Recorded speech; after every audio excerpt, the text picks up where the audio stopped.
لا إله إلا الله محمد رسول الله. السلام عليكم ورحمة الله وبركاته.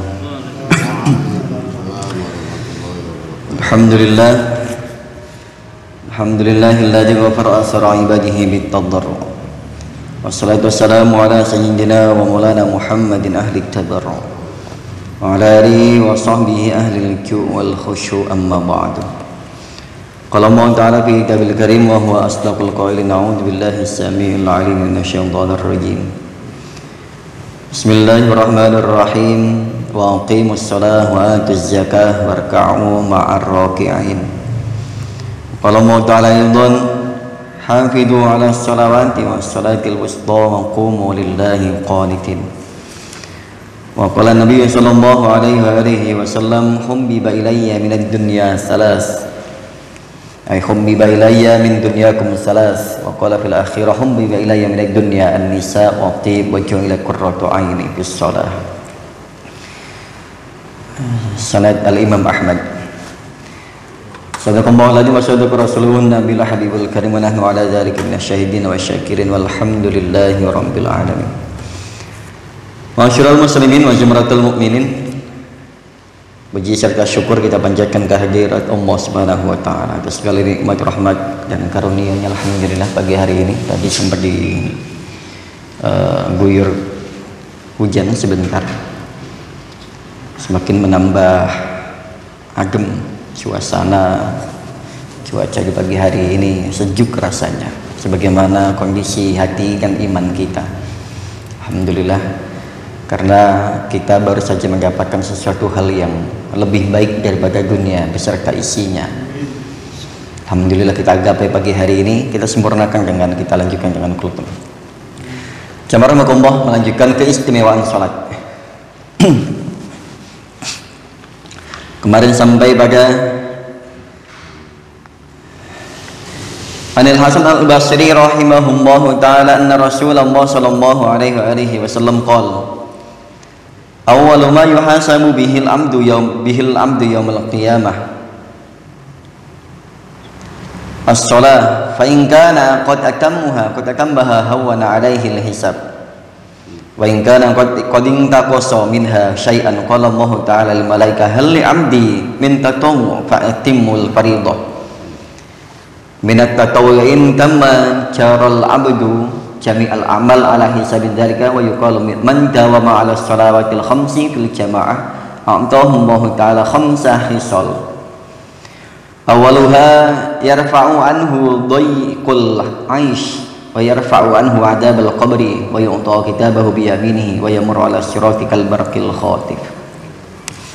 Jemaah sekalian, dari Hasan Al-Basri rahimahullahu ta'ala alaih dikutip dari hadis dari Rasulullah sallallahu alaihi wasallam qala: awwalu ma yuhasabu yaumal qiyamah, mula-mula yang pertama kali akan dihisab bihi al-abdu pada seorang hamba yaumul qiyamah di hari kiamah adalah as-shalah, salatnya.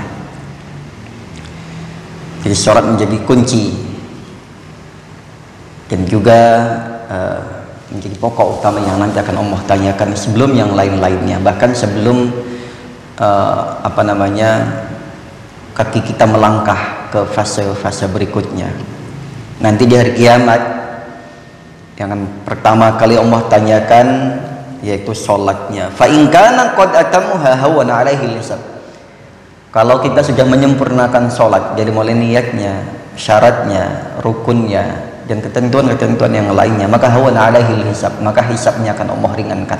Ini sudah pasti janji Allah, janji Rasulullah. Tapi sebaliknya, wa in kana qad intaqasa minha syai'an qala Allah ta'ala lil malaikah hal li 'abdi min taqawm fatimul fariidah. Kalau ada kekurangan di dalam salat kita, maka Allah akan menyuruh malaikatnya untuk memeriksa kembali amalan kita. Adakah amalan-amalan sunnah yang membantu kesempurnaan amalan fardu?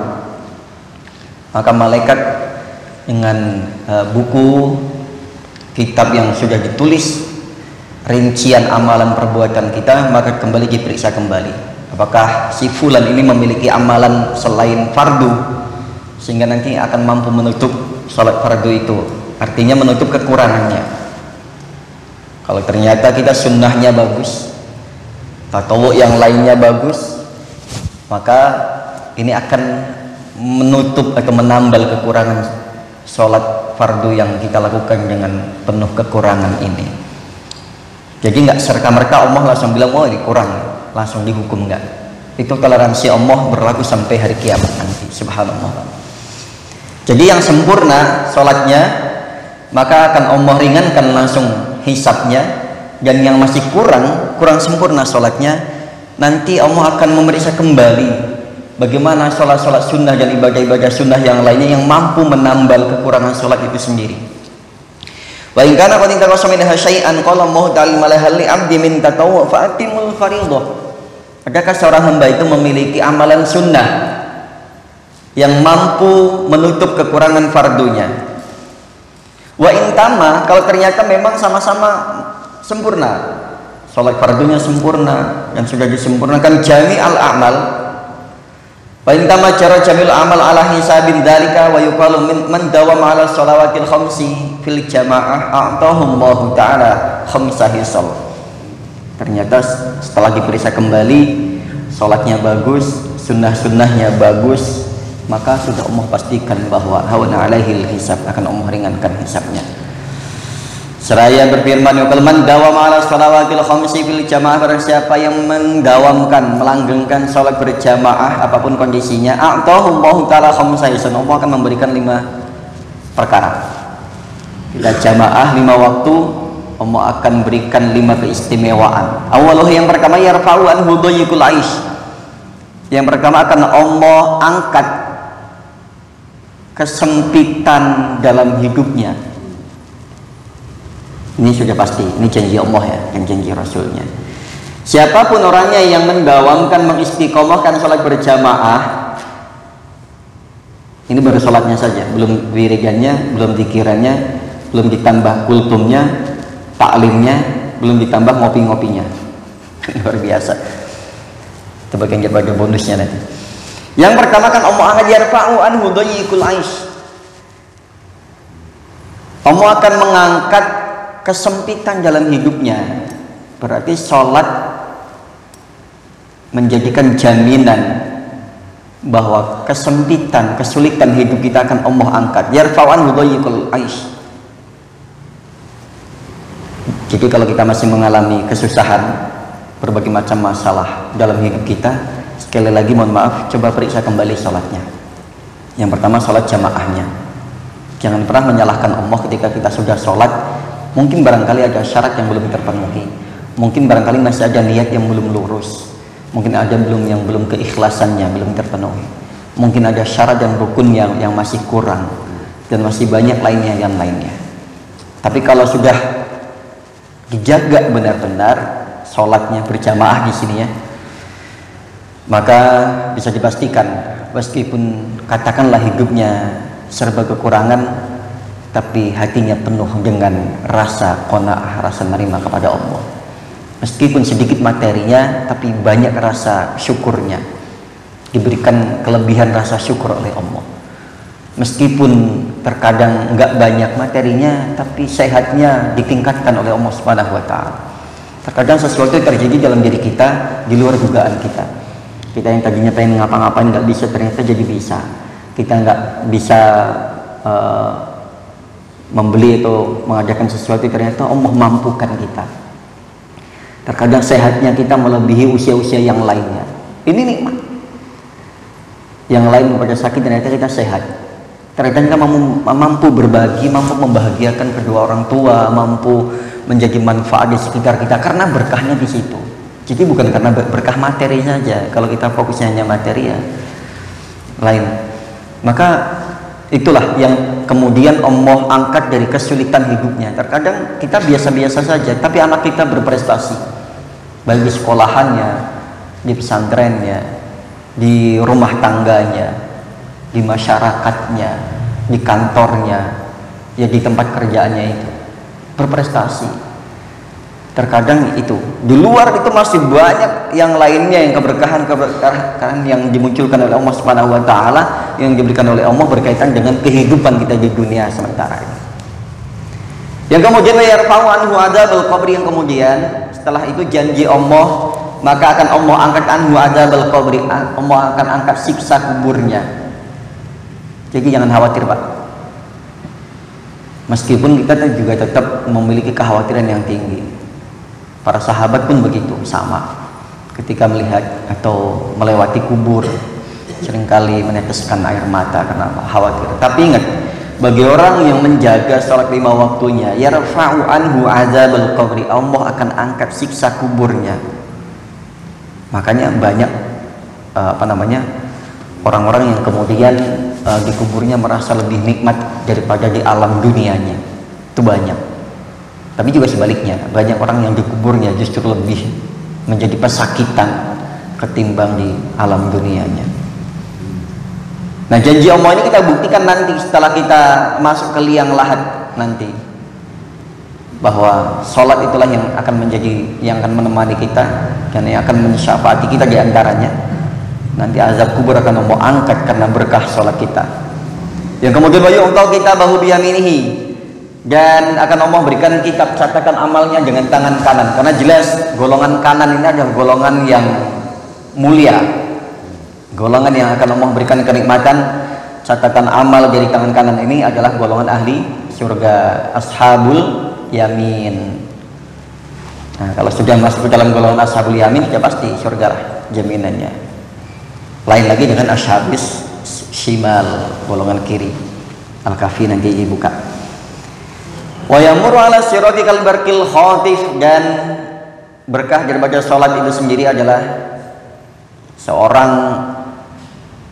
akan mampu menaiki jembatan siratal mustaqim kal barqil khatif, secepat kilat menyambar, secepat cahaya, kecepatan cahaya luar biasa. Sekarang yang mampu menandingi apa? Kecepatan cahaya. Nah, itu nanti orang-orang yang jamaah akan seperti itu. Idkhilul jannah bighairi hisab, dan Allah akan masuk ke dalam surga tanpa hisab.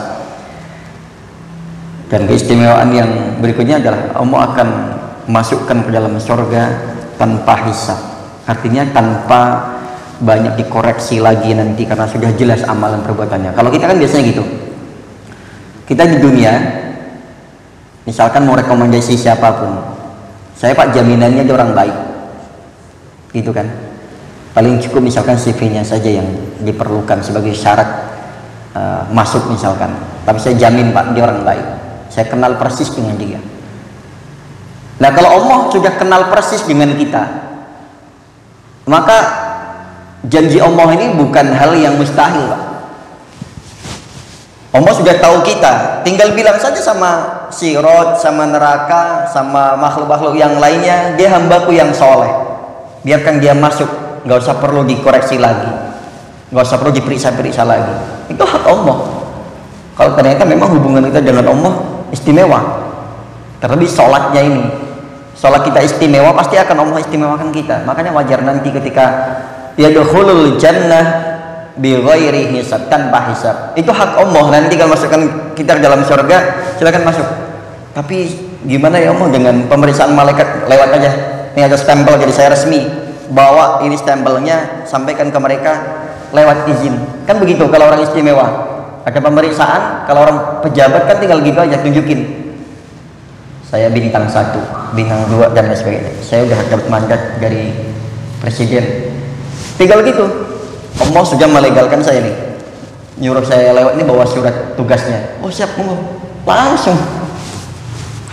Jadi nggak pakai basa-basi lagi. Itu wajar, tuh hal itu banyak sekali nantinya. Di antaranya adalah para nabi, para orang-orang soleh setelahnya, dan juga sebelumnya. Nah ini jamaah sekalian, bisa jadi kalau orang-orang yang sholat jamaah sebagaimana janji Allah betul di sini. Yadkhulul jannah biwari. Nggak usah ragu, yakin. Selama kita meyakini bahwa sholat kita istimewa, nggak asal-asalan. Kalau asal-asalan nanti perisannya berat. Sebaliknya, wa man tahawana bis shalatil khams bi shalawatil khamsi fil jamaah aqabahu Allah taala bi 12 khaslatan. Tapi hati-hati dengan orang yang meremehkan tahawan itu, menyepelekan sholat 5 waktu fil jamaah. Ini dicatatnya jamaah. Aqabahullahu ta'ala bisnai asyarata khaslatan, akan Allah azab dia dengan 12 azab. Malah lebih ngeri ternyata. Tadi keistimewaannya, ini justru lebih banyak azabnya bagi orang yang menyepelekan, meremehkan sholat. Makanya sering kita wanti-wanti, bahkan anak-anak kita sering saya sampaikan bahwa jangan ngaji dulu sebelum sholat. Meskipun kita juga tahu sholat dari ngaji, tapi jangan kamu ngaji dulu, ikut ngaji sebelum kamu juga belajar sholat. Padahal belajar sholat juga dalam mengaji. Saking pentingnya Pak, saking pentingnya sholat, sampai diwanti-wanti begitu. Anak-anak kita pun begitu, anak cucu kita. Mau main gimana pun, mau ngapain apapun, kalau sudah sholat silahkan. Makanya sering wanti-wanti, dengar azan sholat, setelah itu kalian mau lakukan apa, bebas hal-hal yang positif lainnya. Karena sudah melakukan satu hal yang membangun hubungan, koneksi dengan Allah Subhanahu wa taala. 12 siksaan bagi orang yang menyepelekan, meremehkan sholat. Salah satu fid dunya, 3 di dunia, wa salah satu indal maut, dan 3 ketika mati, wa salah satu fil qabri, dan 3 ketika di alam kubur, wa salah satu yaumal qiyamah, dan 3 lagi ketika di hari kiamat. 3 di dunia, 3 ketika mati, 3 ketika dikubur, dan 3 ketika di hari kiamat. Ini nanti akan saya percepat saja. Amma salah satu lagi fil haya fa innahu tarfa'ul barakah min kasbihi wa rizqihi wa la yaqbalu minhu sa'iru amalihi. Yang pertama adalah azab yang pertama ketika kita hidup di dunia, yaitu fa innahu tarfa'ul barakah min kasbihi. Fa innahu tarfa'ul barakah min, itu berkah usahanya diangkat semuanya oleh Allah. Sehingga kita capek-capek kerja, dilihat kok hasilnya mana, berkahnya nggak ada, karena kita hanya mengejar kuantitasnya saja, sehingga yang terkumpul nggak seberapa, sepintas kelihatannya banyak hasilnya, tapi nggak ada berkahnya.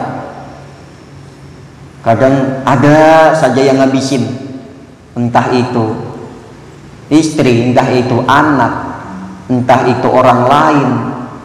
Bisa jadi itu sakit-sakitan yang menguras biaya dan macam-macam lainnya, berkah di dunianya.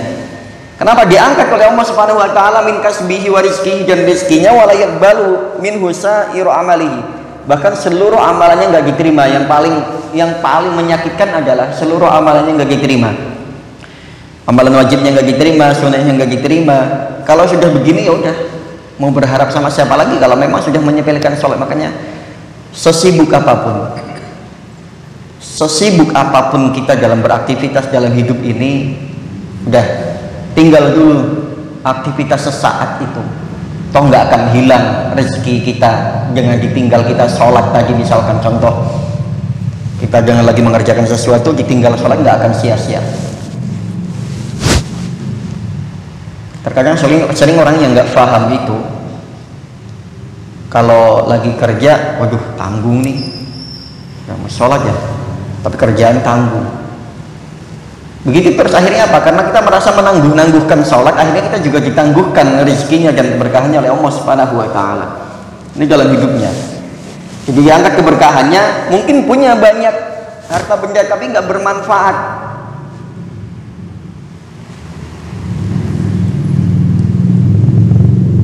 Dan juga dicabut oleh Allah kebaikan min wajihi wa yakuna baghidhan fi qulubin nas, dan juga dia dibenci oleh orang-orang di sekitarnya. Sepintas kelihatan orang baik tapi banyak yang nggak suka. Sepintas kelihatan soleh tapi banyak orang-orang kok jadi nggak suka. Kenapa? Ada faktor lainnya. Karena diantaranya mungkin dia hanya soleh sosialnya saja, tapi hubungan dengan Allah akhirnya karena dicabut keberkahannya, akhirnya dia di hadapan orang-orang jadi nggak disukain juga. Ini diantaranya mungkin barangkali. Jadi orang-orang pada nggak suka dengannya. sehingga malas juga berbuat baik dengannya, malas kasihan dan lain sebagainya. Atau sebaliknya, dia ditanamkan kebencian terhadap orang lain, sehingga dia juga nggak suka sama orang ini, nggak suka sama ini, nggak suka, serba salah orang di mata dia. Wa malati indal maut, adapun yang tiga ketika mati, ketika meninggal, fataqidu ruhahu akshan ja'ian wastadzu naz'ahu. Yang ketika mati yang paling mengerikan lagi adalah kita dicabut ruhnya oleh Allah Subhanahu wa taala, malaikat maut akshan dalam keadaan kehausan, ja'ian dalam keadaan kelaparan. Banyak loh orang-orang yang sebelum meninggal pengennya minum terus, pengennya makan terus, dan itu nggak akan mengenyangkan. Bahkan sebelum meninggal itu yang dipikirin adalah makanan, minuman dan lain sebagainya. Dan itu banyak sekali kejadian di sekitar yang nggak di kita lah, di dunia ini. Wa istadu naz'ahu, kehausan, kelaparan, dan sangat pedih sekali ketika nazaknya, ketika sakaratul mautnya. Banyak orang yang sampai gelimpangan, sampai ke sana kemari ketika mau dicabut ruhnya dalam kondisi mengerikan sekali. Ini pernah terjadi di salah satu murtad, orang murtad yang pernah dulu Islam, yang dulu katanya ustadz, tapi dilihat dari cara ngajinya nggak yakin juga saya. Itu mungkin framing aja kali. Kelihatannya sih masih mentah ya. Tapi dulunya Islam, dan setelah keluar dari Islam kemudian dia menjelek-jelekan Islam. Ketika mau matinya itu sakaratul mautnya itu sampai berhari-hari.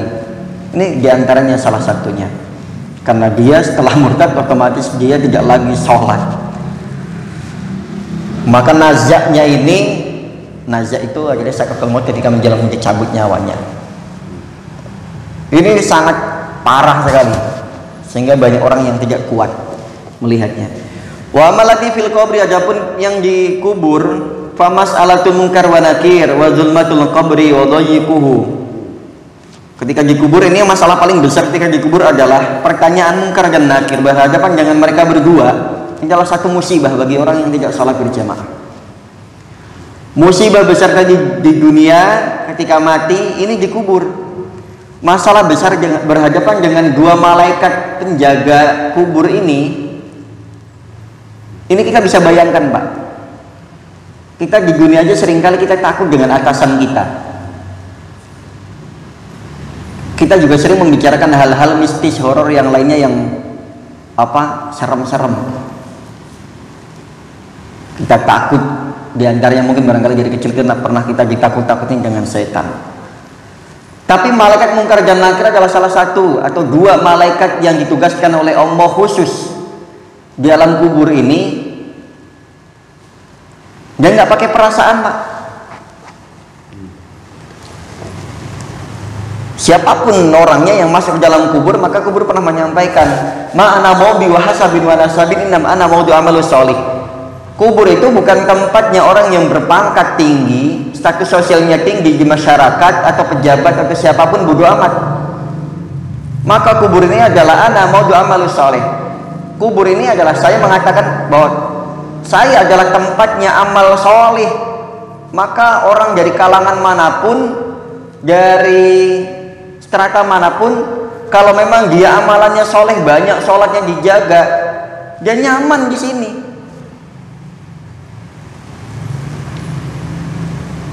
Malaikat mungkar dan nakir adalah malaikat terseram yang menjaga alam kubur.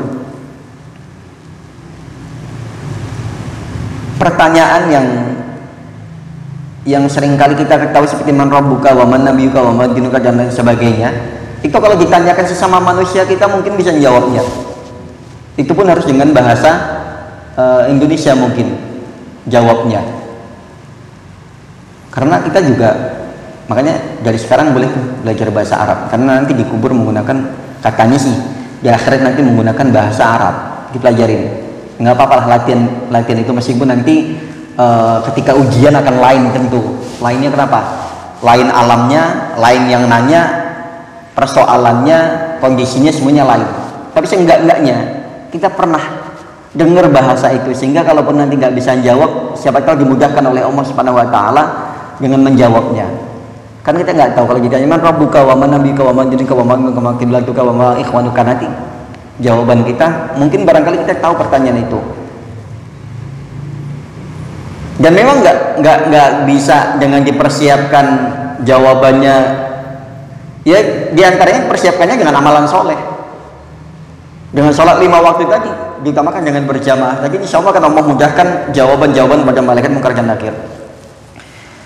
Bagi orang yang menyepelekan sholat, maka nanti berhadapan dengan malaikat munkar dan nakir dalam musibah terbesar menuju alam berikutnya. Belum lagi wa zulmatul qabri, dan kegelapan di alam kubur. Kita sengsara Pak, hidup tanpa cahaya. Sengsara hidup dalam kegelapan. Zaman sekarang saja zaman sudah serba canggih, sudah terang di mana-mana, kita masih membutuhkan penerangan. Bahkan hanya sekedar mau ke masjid saja kita masih butuh lampu-lampu di jalanan, padahal jalannya nggak ada yang di portal. Bagaimana kalau jalannya di portal, banyak polisi tidurnya, banyak lubang-lubangnya, nggak ada lampunya, itu baru jalan. Itu nanti jalan kubur, gelapnya, sempitnya, ditambah lagi dengan kengerian 2 malaikat itu, ditambah lagi dengan binatang-binatangnya, ditambah lagi dengan, pernah dengar yang namanya Syuja'ul Aqra, ular khusus yang ditugaskan untuk melilit, meremukkan tulang belulang manusia selain tanah itu sendiri.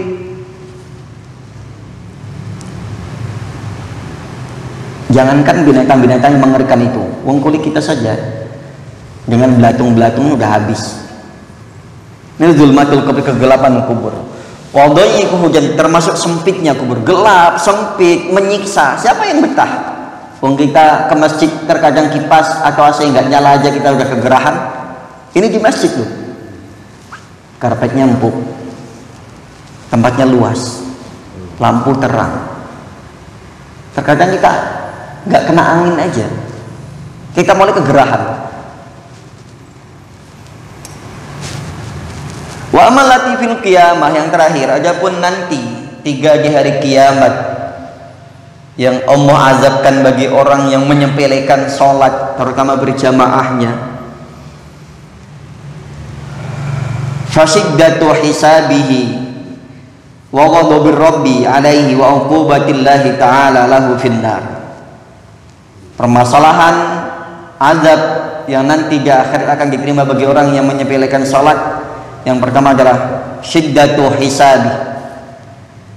Begitu sulitnya ketika dalam pemeriksaan hisab. Ada yang sampai berbulan-bulan, ada yang bertahun-tahun, ada yang puluhan tahun, ada yang ratusan tahun, ada yang berabad-abad nggak kelar-kelar.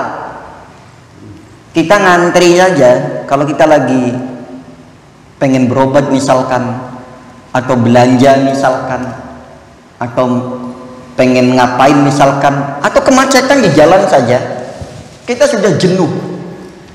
Dulu terjadi gimana itu yang waktu tol Brexit, yang mati banyak, padahal di jalan kendaraan, padahal cuma macet Pak, hitungannya masih aman, karena setelah keluar ternyata makin menyempit dan volume kendaraan yang begitu banyaknya, itu baru di kendaraan, baru di jalan, yang padahal alam sekitarnya masih kosong, panasnya baru panas matahari.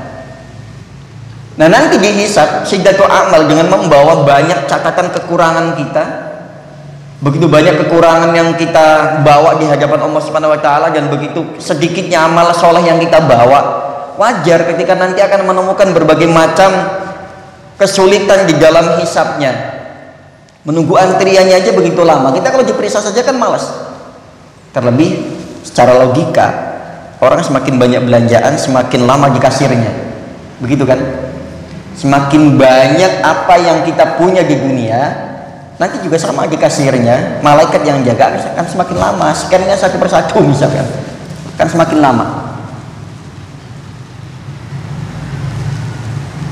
Nah ini jemaah sekalian, Jadi nanti di hari kiamat yang juga sangat membosankan adalah hisab yang begitu lama, begitu sulitnya dan nggak kelar-kelar. Kita akan semakin jenuh dan sangat membosankan sekali. Yang berikutnya yang paling mengerikan lagi adalah ghadabur rabb alaih, kemurkaan Allah. Kalau Allah sudah murka, nggak peduli Pak sama kita. Nanti kita mau dihisab lama. Pertama adalah mau di mahsyar bagaimana, berapa ratus tahun lamanya, mau dihisab berapa lama, mau meniti jembatan Shiratal Mustaqim dengan jungkir balik, terserah. Allah masa bodoh kalau Allah sudah murka. Kalau masa bodoh saja masih mending, kalau nggak langsung, udahlah buang aja, nggak butuh sama dia, ya Allah. Kalau udah benci kan gitu. Kalau Allah yang nggak suka, ya selama di dunia kita tidak menunjukkan kesukaan kita kepada Allah, kok buktinya nggak sholat. Ya Allah juga nanti akan menyepelekan. Dia menyepelekan sholat, dia juga nanti akan menyepelekan dia. Sebagaimana dijanji Allah, nasummaha fanasiyahum. Karena summaha fansahum anfusahum. Ketika di dunia dia melupakan Allah, nanti juga akan dilupakan oleh Allah Subhanahu wa taala. Nasummaha, ketika di dunia dulu dia melupakan Allah, fanasiyahum. Hari itu, di hari kiamat juga Allah akan melupakan dia. Dulu bodo amat, disuruh sholat, disuruh puasa, disuruh ngaji, nggak peduli. Ya Allah nggak peduli. Kamu siapa bahasanya gitu? Lo kok sekarang nuntut rahmat, nuntut minta dibebaskan? Dulu merasa nggak waktu di dunia kamu menjaga amal perbuatan yang saya perintahkan, saya perintah aja nggak mau, kan begitu? Kita kan kalau punya anak, logikanya anak yang penurut akan kita sayang, meskipun kita tidak boleh membeda-bedakan antara saya sayang pada anak. Tapi memiliki anak buah, teman yang enak diajak ngapa-ngapain kan kita seneng. Memiliki kredit poin sendiri kan Pak. Punya teman ternyata gampang diajak, begini enak nih, sholat mau, diajak ngopi mau, diajak nongkrong mau. Tentu hubungan secara emosional lain dengan orang yang serba nggak mau. Wah ini susah dia mah, diajak sih begini susah, ini susah. Begitu kita kan. Nanti kalau orang yang gampang, kita juga kan gampangan. Dia lagi butuh, kita ada. Nggak ada diadakan. Kita juga pengen yang ngebantu, pengen senang bareng. Tapi kalau nggak mau kan begitu. Itu baru kepada teman. Kalau selama di dunia kita melupakan Allah Subhanahu wa taala, jangan salahkan ketika nanti Allah pun akan melupakan dia selupa-lupanya. Jadi Allah nanti masa bodoh, itu baru lupa. Bagaimana kalau Allah murka? Ini sudah lain lagi. Dilupakan Allah itu azab terbesar. Lebih-lebih adalah ghadabur rabb, murkanya Allah. Ini azab terbesar lagi. Yang berikutnya wa uqubatullah taala, dan siksa. Setelah Allah murka, otomatis Allah dengan kemurkaannya akan memasukkan kita ke dalam neraka. Kalau kita benci sama orang, kadang-kadang kita nggak peduli Pak. Makanya kalau kita dikritik orang, itu artinya ada kepedulian. Contoh ada kekurangan kita disampaikan, Mas, Pak, kalau bisa beginilah, gini. Itu artinya apa? Peduli. Jangan merasa kita, oh iya nih orang nih, senengannya ngeritik mulu, senengannya gini terus, kayak aja paling ini nih. Enggak, terkadang itu peduli. Kita lihat dari sisi positifnya ya, meskipun itu juga mungkin bagian dari koreksi juga mungkin barangkali. Tapi kita lihat dari sisi positifnya bahwa itu adalah bukti kepeduliannya. Ini teman-teman sekalian, jemaah sekalian, itu bagian daripada peduli. Mungkin barangkali kita juga sakit karena dikritik. Bos itu bisa apa ini. Tapi itu untuk meningkatkan kualitas kita malahan. Nah, ini ketika Allah murka dengan kita, berarti Allah belum masukkan kita ke dalam nerakanya. Pertama adalah dilupakan Allah, kemudian dimurkai oleh Allah, kemudian disiksa. Kan fasenya begitu. Kita berawal jadi tidak suka, kemudian kita lupakan, blokir nomornya misalkan, kemudian nggak ada lagi chattingan lagi, nggak ada lagi komunikasi. Kalaupun ketemu jangan terpaksa, saya hello aja misalkan. Setelahnya dia mau ngapain aja bodo amat. Mau dia sakit, mau dia mati, kan biasanya begitu, karena saking nggak sukanya, saking bencinya. Kemudian bisa jadi dengan kemurkaan itu kita sendiri akan menyiksa dia, bahasanya gitu. Awas ya, nanti rasakan, misalkan gitu. Karena kita saking nggak sukanya, saking bencinya, saking marahnya, karena kecewanya misalkan, saya sendiri yang akan bertindak sebagai algojonya misalkan gitu. Na'udzubillah, ini jamaah sekalian. bagaimana keistimewaan sholat.